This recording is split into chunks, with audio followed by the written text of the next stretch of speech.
Right Reverend Nathan Ahimsiwe umureberezi wa South Ankole Diocese ashabira abazaire abakuza hamwe n'abarikureberera abaana okukoresa amaani okubasa kuhwera abaana omu kushoma kwabo. Eby'ebigambiro bwabirataayire obusaba diikono bwa Kitunga aho abandize n'okwiguraho omukoro ogw'okuhendera ekiteerane ky'ebiro bishatu ah'ishomero rya Montiera High School Kitunga. Kubanza bashemereire kuba nibakora munonga nibarwanisa obworo batunge sente bashomese baronde fiizi z'okuha abaana omwana yaaba nkutiire fiizi takushoma ki ninga bamba kwata so abazaire bafiire bahereza abaana ebyetengo byabo fiizi bashashure kandi n'ebindi byetengo kandi n'okureba ngu babe ekyokureeba kirungi aha baana baabo.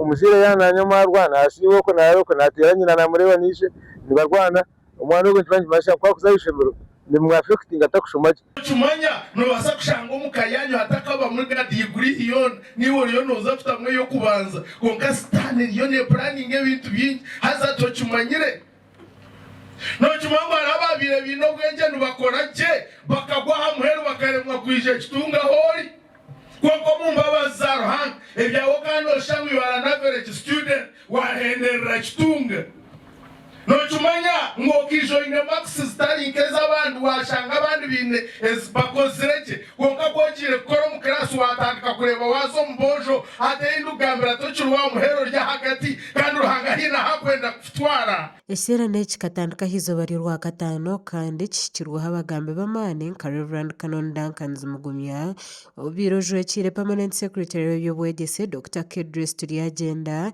oshabira abaana okwesaasira ebyensi kandi bakahamira omu kujunwa okubasa kwetebeekanisiza nyensya. Foolish Galatians, who bewitched you?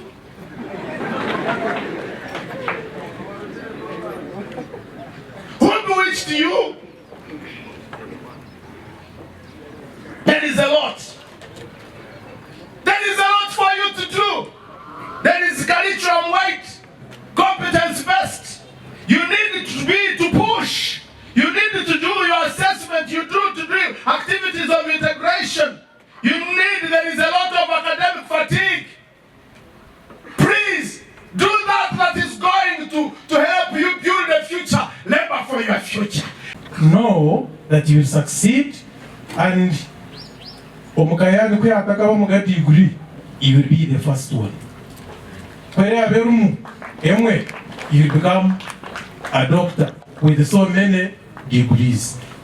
Guma oina man oina kwitiriza that you can have it.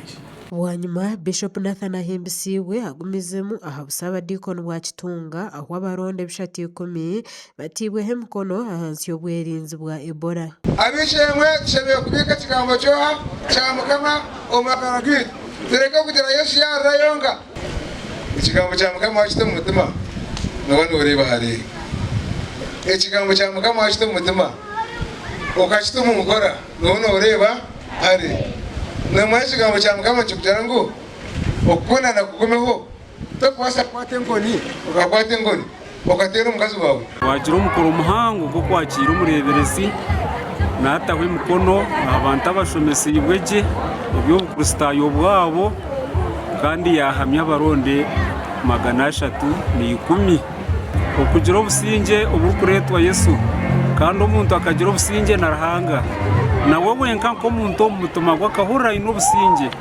omuntu kwakugira obusinge nagubwaje nabaje nashemerwa kandi nahura rigiri bwene obuturyo mu musomu. We are the front line. Turiyaha front line. Nurukutera nanga niwe nuwotera. Konka simarahanga kugira ngo itwa ahabwa Kristo kutufera yatuha amani n'obushoborozi akagira ati mbahira amani n'obushoborozi bwo kurubatirira enjoka naki na scorpio. Nko kwizooba ribire ry'izooba ry'okujaguza ekiro kya bataata aha kanisa ya Bwongere Church of Uganda mukuru w'entebe ya Kataano aha Bwantunga Samuel Mucunguzi rwa Kigoba ashabira abantu boona okukoresa amaani okubasa kumariraho kimwe obworo. Okabinisha n'engo gukora enjiri ikwenda kubura hata n'enjiri y'okukora tukagira ndasyo kandi ekyo nza kukikora ndebeka kubagira ndasyo aho tutukubi kapa gambe tuzeta konka mwene kituyamba n'uturukubi dukurara muri we venarebo tutwine cyo kurya bwe nitwa bashija twise tugumizamu agwemyegwejo St Peter's Day gwe n'omushija w'amaani munonga omu Baibuli kandi kanisa zoona ezoreba zikombekwa aha rukiri rwa Petero mbwenu turi aha kiro kya Petero erizooba Petero gwo orukwera owa ekanisa ezayombekera rukiri rwa Petero izooba eri rihendiire n'omwete aha bakurasi ba Kristo ogw'okwekyereza kandi bakagarukira Ruhanga bakakoresa amaani okubaasa kubinga obworo n'okushanjuura entaasya omu maka gaabo. Gashakwa Samuel Ahumuza aha Bwatayari West.